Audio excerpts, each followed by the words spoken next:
Pessoal, vamos continuar a nossa jornada na estrada com Davi, trilhando o caminho do autoconhecimento. Hoje a gente vai pensar um pouquinho sobre a nossa relação com pessoas destemperadas. Muitas vezes na nossa caminhada aparece, na nossa estrada, no nosso caminho, pessoas que são destemperadas, pessoas que são complicadas.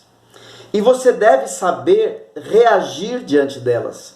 Porque se você não souber reagir diante de uma pessoa destemperada, você acaba ferindo a sua consciência e perdendo o sabor da vida, permitindo que o destempero dela acabe destemperando também a sua vida. Bom, a nossa caminhada, ela é com Davi, mas os nossos dois personagens de hoje são o rei Saul e o filho de Saul, Jonatas. E essa relação entre pai e filho, que tem a ver com Davi, ele vai revelar um pouquinho para nós sobre isso. Bom, pessoas destemperadas, elas falam o que elas têm vontade de falar. Elas falam o que vem na cabeça. E elas falam coisas exatamente para ferir, para machucar, para diminuir. Assim que acontece. Jonatas, ele foi destratado pelo seu pai Saul, porque Saul era um destemperado.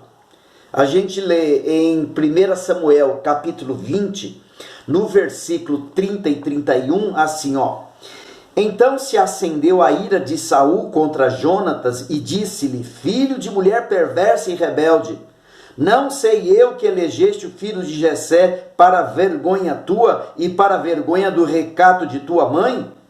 Pois enquanto o filho de Jessé viver sobre a terra, nem tu estarás seguro, nem seguro o teu reino, pelo que manda buscá-lo agora, porque deve morrer.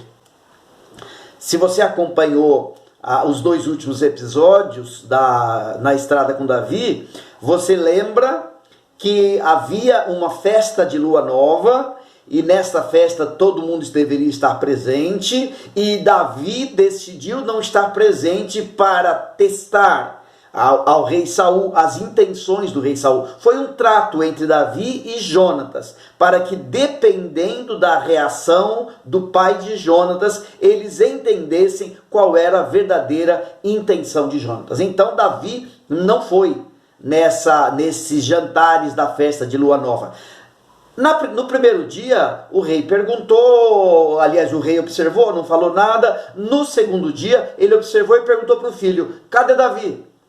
Aí Jonatas disse, ele pediu para que ele não viesse, porque a família dele ia ter lá um encontro, uma atividade, e ele pediu para ir para lá. E aí o pai ficou irado. O pai disse isso que a gente leu aqui, chamou-o de filho de uma mulher perversa e rebelde. Você é um traidor, você elegeu o filho de Jessé, e você fez isso para a vergonha tua e para a vergonha da tua mãe. Então, Saul subiu a serra, falou o que queria falar, xingou, E muitas vezes você é assim, muitas vezes você é destratado, você é ofendido, você é diminuído por uma pessoa destemperada. Agora, o que sai da boca de alguém acerca de você não revela o que você é, revela o que a pessoa é. A boca fala aquilo que o coração está cheio. Eu já contei num episódio bem passado aqui de uma situação, eu devia ter uns 14 anos, e eu estava brigando na rua Parapuã, lá na Vila Brasilândia. E o meu irmão mais velho vinha do outro lado da Parapuã, ele viu a briga, ele atravessou, ele apartou, e ele falou para mim: o que está acontecendo? Eu falei: ele me chamou de filho e eu não vou aceitar que ele fala isso sobre a minha mãe. Aí meu irmão falou assim: olha, o que ele fala não revela o que tua mãe é. O que ele fala revela o que está no coração dele. Porque a boca fala do que o coração está cheio. Então você não é o que uma pessoa diz. Você não é o que uma pessoa destemperada diz. Você não é. Agora, mesmo que você não seja isso, não há como você simplesmente ignorar. Dá vontade de ignorar, não é? Mas é preciso se posicionar. Jonatas, ele confrontou Saul com a sua atitude. No versículo 32, a gente lê assim: então respondeu Jonatas a Saul, seu pai, e lhe disse: por que há ele de morrer? Que fez ele? Quais são as razões do teu destempero, da sua atitude? Por que o senhor está agindo assim? Existem algumas possíveis reações diante de uma pessoa que é uma pessoa difícil e uma pessoa destemperada. Uma reação possível é se calar, é engolir seco, fazer de conta que nada aconteceu, sair de levezinho. Só que quando você se cala, o teu corpo assimila isso. O teu corpo assimila, né? Você pode ter uma outra atitude, que é, para não assimilar, devolver a ofensa. Tá? A pessoa te ofendeu, você devolve na altura. E aí então você não quer assumir aquela dor, aquele peso, joga para cima da pessoa, devolve para a pessoa. Só que isso vai comprometer a sua consciência. Não compromete a sua saúde, compromete a sua consciência. Agora tem uma terceira via, um terceiro caminho possível, que não é nem se calar e nem devolver a ofensa, é confrontar com a verdade. Foi o que Jonatas fez. Por que ele deve morrer? O que foi que ele fez? Quais são os motivos reais que estão por trás da sua raiva, da sua ira? Ele confrontou com a verdade. O teu posicionamento diante da pessoa destemperada, o teu posicionamento diante daqueles que falam sobre você, revela o que você é. Se você se calar, você pode simplesmente se revelar como um fraco, como um frouxo, como alguém que não consegue lidar com as coisas. Pode revelar, sim, uma deficiência tua. Se você devolver a ofensa no mesmo nível, vai revelar que você é tão destemperado quanto a pessoa. Está no mesmo nível que ela. Agora, se você confrontar com a verdade, isso vai revelar de você um equilíbrio e um senso de justiça. Então, assim como o que os outros falam sobre você revela o que os outros são, a maneira como você reage para com eles revela aquilo que você é. Mas há uma questão, uma atitude de Jonatas diante da reação do pai. No versículo 33 e 34, depois que Jonatas confronta o seu pai com a verdade, fala assim: então Saul atirou-lhe com a lança para o ferir. Com isso, entendeu Jonatas que de fato seu pai já determinara matar a Davi. Pelo que Jonatas, todo encolerizado, se levantou da mesa. E nesse segundo dia da festa da lua nova, não comeu pão, pois ficara muito sentido por causa de Davi, a quem seu pai havia ultrajado. Jonatas, ele deixou a mesa. Jonatas, ele rompeu com seu pai. Ele levantou e ele disse: bom, já que eu confrontar com a verdade, não existe da parte do outro lidar com a verdade, não há por que eu me manter aqui, não há por que eu manter um diálogo, ou não há por que eu manter, eu manter essa relação.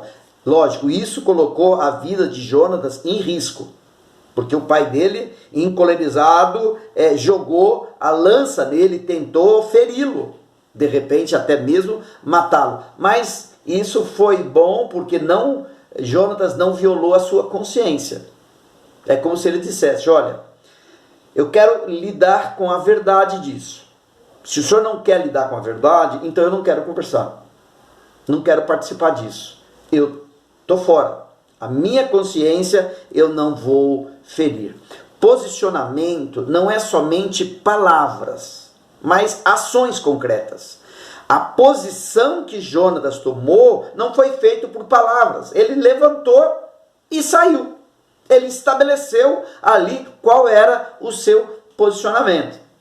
Então você também passa por situações assim, que você vai precisar tomar uma atitude, manifestar um posicionamento. Se não há amor pela verdade, se não há interesse pela restauração, eu não participo disso, eu não estou nessa. Rompimento não é um ato de desamor, mas de justiça. E aqui é muito importante a gente entender a questão da ira. Da ira, né? Tem muita gente que fala assim, a Bíblia fala irai-vos e não pequeis. Então, dizendo que a pessoa não deve irar, porque se irar ela vai pecar. Não é isso. A Bíblia está dizendo que a tua ira não te leve ao pecado, porque uma coisa é a ira contra alguém, a outra coisa é a ira contra a injustiça. E nesse caso, Jonatas ele não ficou somente irado com seu pai, ele ficou irado contra a injustiça manifesta do seu pai. O nosso Deus é um Deus que manifesta a ira.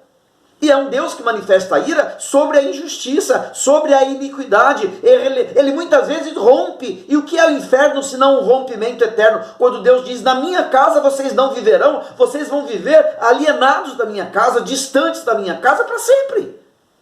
É uma manifestação da ira de Deus, é um rompimento. Olha, eu estou mostrando a verdade, eu estou chamando a verdade, eu estou dando oportunidade de recuperar a verdade. Não quer? Então você está para sempre alienado, colocado longe da minha presença. Então o rompimento não é um ato de desamor, mas é um ato de justiça. E haverá momentos na tua vida que você precisará romper com pessoas que você ama, não é romper para sempre, mas romper numa determinada situação, dizer, olha, neste caminho eu não vou, com você aqui eu não vou, nessa direção eu não vou, isso aqui não é para mim. Querido, seja sábio, seja sábio.